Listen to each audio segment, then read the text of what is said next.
Ladies and gentlemen, welcome back. Let's peel back the glossy surface of diplomacy and take a hard look at what really fuels the foreign policy decisions of one of the most controversial leaders in recent American history, Donald J. Trump. When it comes to Trump's foreign policy, forget ideology, forget values. Forget any notion of consistent strategy based on principles, whether liberalism or conservatism, realism or idealism. No. With Trump, there is only one question: where's the money? His foreign policy is a transactional web, a system built on personal gain, economic leverage, and, occasionally, sheer bravado.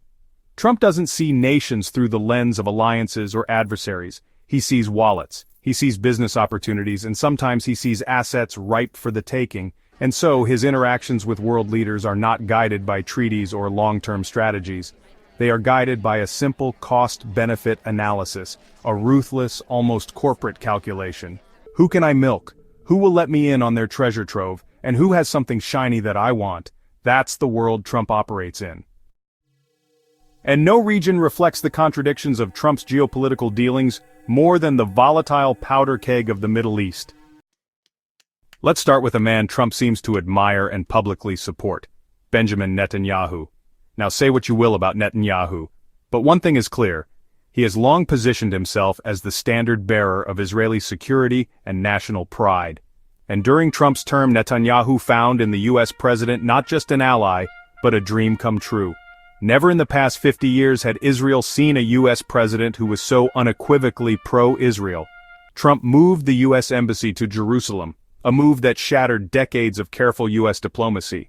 He recognized Israeli sovereignty over the Golan Heights, another move that delighted Tel Aviv and stunned the international community. George W. Bush, Barack Obama, none of them went that far. In Netanyahu's eyes, Trump wasn't just an American president, he was the most Israel-friendly president in modern history. And yet, even that wasn't enough.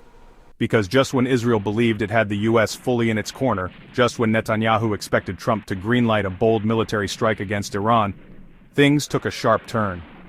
Why? Because despite all the rhetoric, Trump did what he always does. He followed the money. Behind closed doors, powerful Gulf states, particularly Saudi Arabia and the United Arab Emirates, sent Trump a clear and urgent message: do not bomb Iran. Not because they love Iran. Not because they trust the Islamic Republic, but because they understand something else. If war breaks out, they're the first in the line of fire. It's a chilling calculation. Iran doesn't need to hit Tel Aviv to make its point. It can strike oil fields in Riyadh. It can cripple economies in Doha, Abu Dhabi, and Manama. And the leaders of these nations, billionaires with glittering cities and fragile stability, know the cost of such chaos. And so, in backroom talks and secret channels, they warned Trump, if you light this match, we all burn. And Trump listened. Because while he loves making deals, he hates losing money even more. While he may be publicly brash and unpredictable, behind the scenes, he's hyper-aware of the risks, especially to the U.S. economy, global oil prices, and his own relationships with those who hold the purse strings of the Gulf. And so, in a quiet but dramatic pivot, Trump put the brakes on.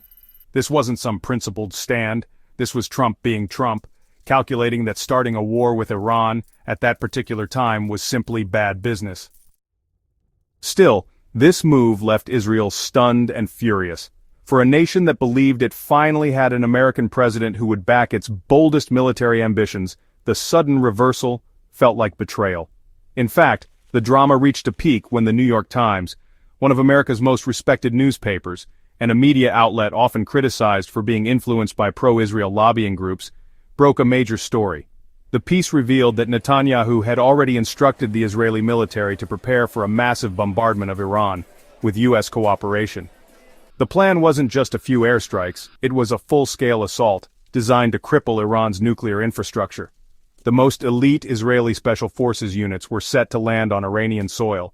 Their mission? To infiltrate and destroy specific nuclear research facilities, from the inside. But as the American defense establishment reviewed the plans, alarm bells rang. Pentagon officials reportedly told Israeli counterparts, "This is madness, we are not ready. This operation would require at least another year of preparation." And so, after weeks of tension and debate, Trump made the final call: no strike, not now. Publicly, when questioned by journalists, including during a press conference with Italy's Prime Minister Giorgia Meloni, Trump danced around the issue. When asked whether he had rejected Israel's request to strike Iran, he answered cryptically, "Iran has a chance to be a great country. They have a chance to live in peace, without death, without destruction. That's what I want. That's my first option. If there's a second option, well, I think that would be very bad for them." He paused, then added, "I'm in no rush. That's classic Trump, never committing fully, never denying outright, always keeping the other side guessing. Was it a rejection? Was it a delay? No one really knew, and that was the point." Meanwhile, the Iranians, usually portrayed as unpredictable and aggressive, played their cards carefully.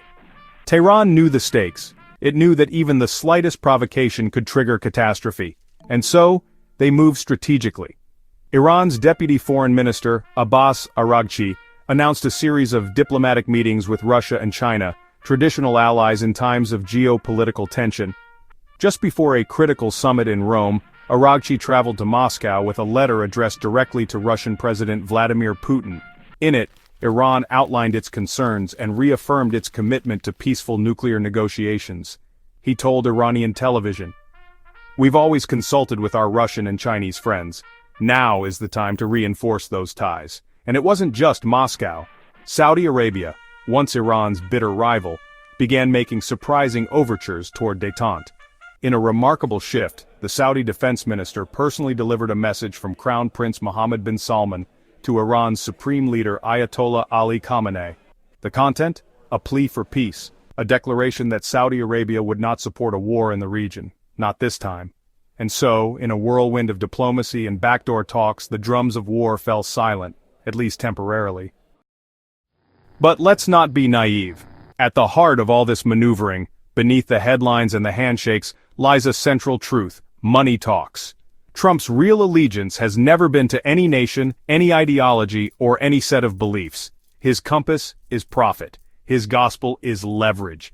And if there's one thing he respects above all else, it's wealth. If Iran had no oil, if the Gulf states had no money, if Israel had no influence, none of this would matter to him. It is the billions beneath the sand, the power of the lobbies, and the threat of economic collapse that dictate his every move. In the end, Trump's Middle East policy boils down to this: follow the money trail. If the Gulf nations are terrified of war, then there will be no war. If Israel is willing to go it alone, then it will go alone. If Iran plays smart and courts China and Russia, then even Washington must pause and reassess. And if Trump senses that his own financial interests, whether electoral or business, are better served through diplomacy than destruction, then diplomacy it shall be. But make no mistake, the Middle East remains a chessboard, fragile, volatile, and filled with hidden players. The pieces may be still for now, but one wrong move, one miscalculation, and the entire board could go up in flames. That is the dangerous dance of power, money, and ego in a region that never truly rests. So, as the world watches, from Tel Aviv to Tehran, from Riyadh to Washington, remember this: in Trump's world, war is never about right or wrong. It's about the price tag. And until someone writes a bigger check, peace might just remain the better deal. If you found this deep dive into global power politics eye-opening, don't forget to hit the like button. It helps more people see what's really happening behind the headlines. And if you want to stay ahead of the narrative with bold analysis and unfiltered truth, make sure to subscribe and turn on the notification bell. We're just getting started. Welcome to the conversation.